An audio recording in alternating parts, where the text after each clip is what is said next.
Senhor meu amado, bem-vindo de volta à nossa escola bíblica. Estamos estudando o livro de Jeremias, do profeta Jeremias. Então, pegue a sua Bíblia, pegue o seu caderno de estudos, ora o Senhor, pede a Ele discernimento, entendimento, conhecimento, sabedoria, pede a Ele proteção, para que nós possamos desvendar dos seus mistérios.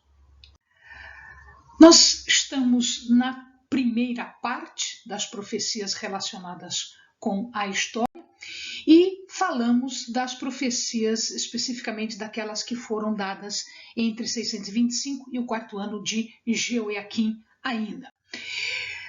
Vamos ao final do capítulo 5, quando Jeremias trata das causas da catástrofe que haveria de vir.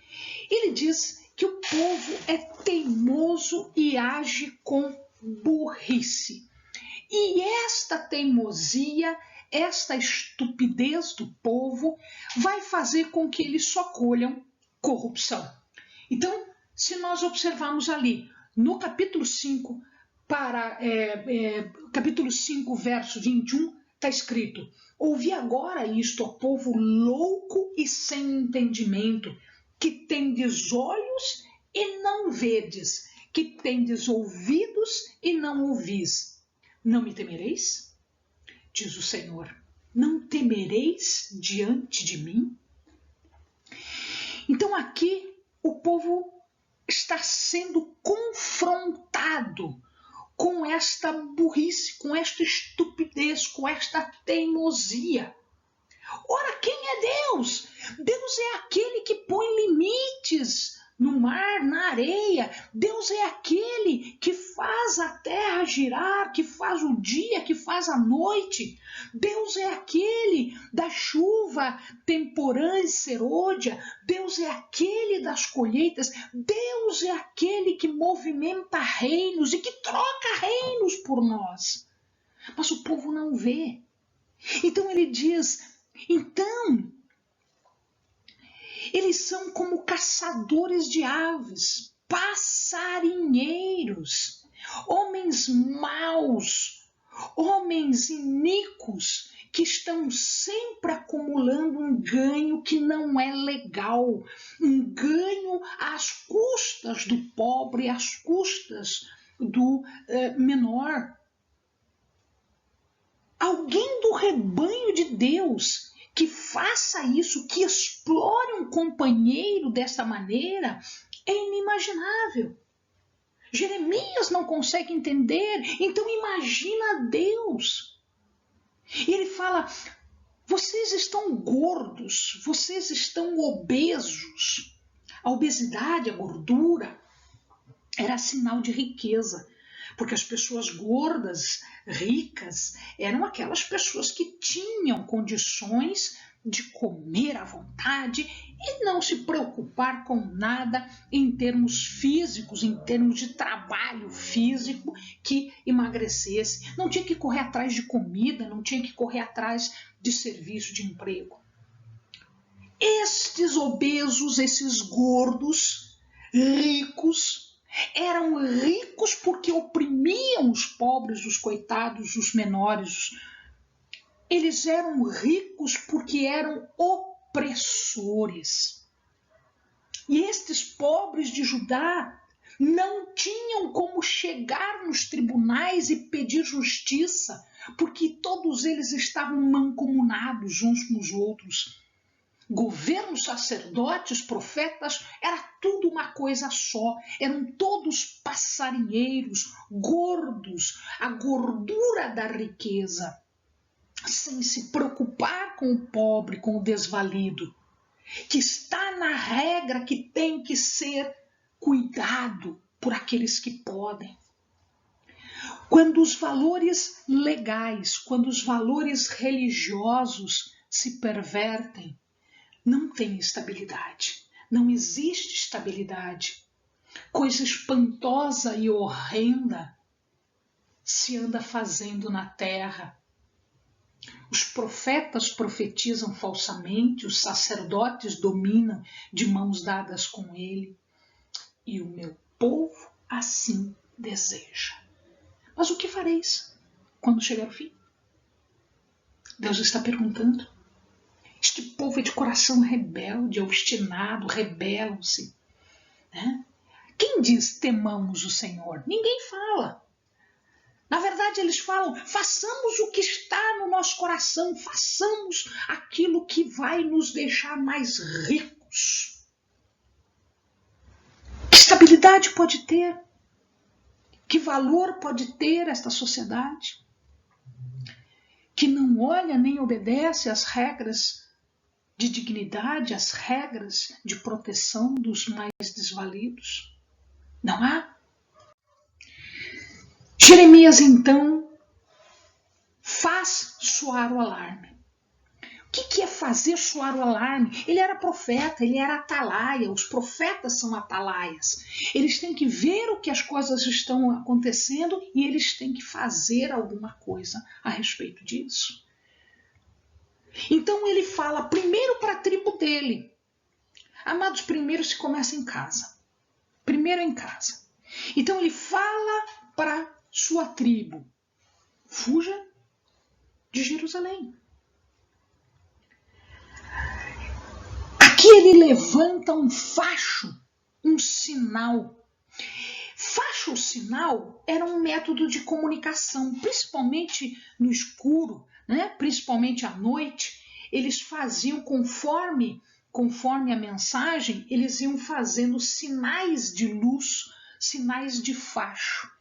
Isto era feito não só por Judá, isto era feito inclusive pelo exército que era da Mesopotâmia, né? Quem eram eles? Os babilônios, os assírios, eles eram de lá e eles faziam isso também. Isso ficou gravado em algumas marcações arqueológicas, ficou dito que eles faziam isso. Então eles usavam faixos de luz para se comunicar. Ele cita a cidade de Bet-Aquerem. Bet-Aquerem, ele ficava bem pertinho de Jerusalém. Então Jerusalém está aqui, ó. Essa aqui é Jerusalém, e Belém está aqui, ó. Entre Jerusalém e Belém está esta Bet-Aquerem, que fica a 3 quilômetros de Jerusalém. Então ele diz ali. E ele fala conjunto de pastores que vão levar o seu rebanho para o lugar. Navé quer dizer pasto.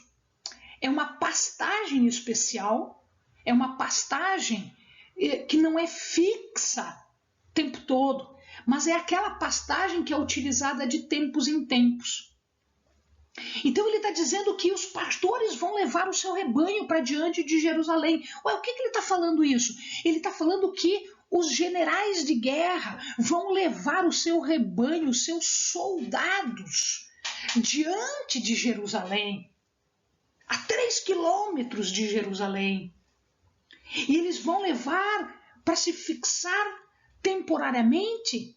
E por que eu uso uma pastagem temporária? Para engordar o gado, para engordar o rebanho. Então os soldados vão estar ali para engordar, está falando agora da gordura dos ricos e dos injustos.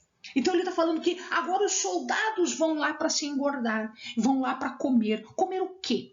Comer Jerusalém, comer o povo, destruir o povo, como se fosse um rebanho comendo pasto.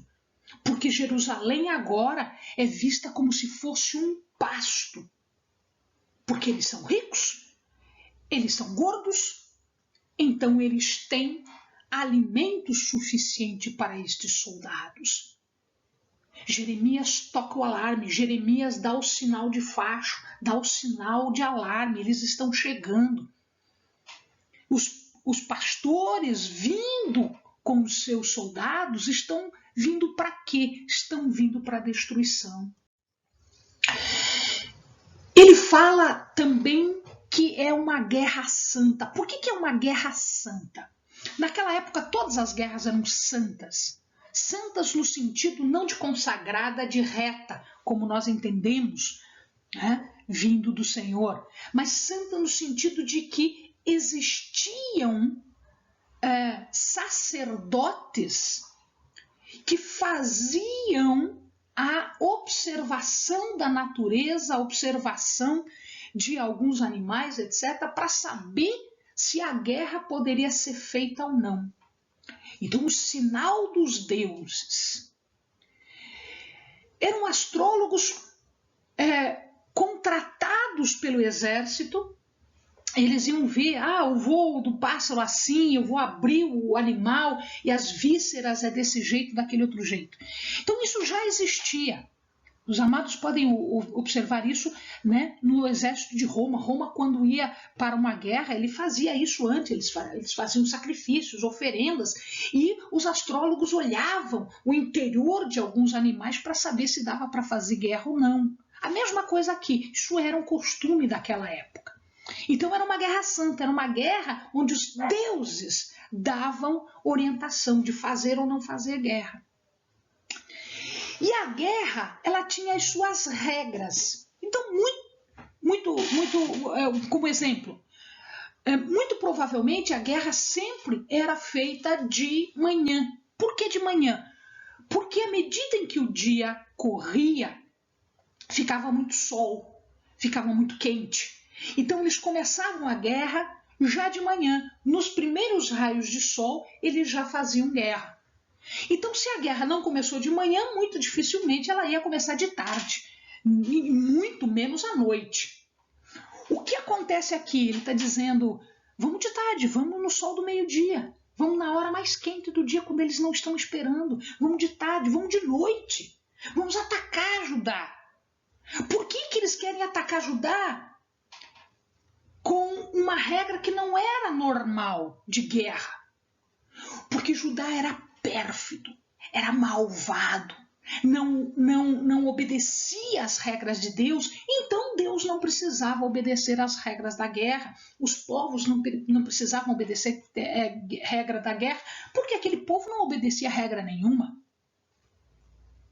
O mal social leva a uma decadência moral, e aí eles começam a ter as suas chamadas enfermidades e feridas.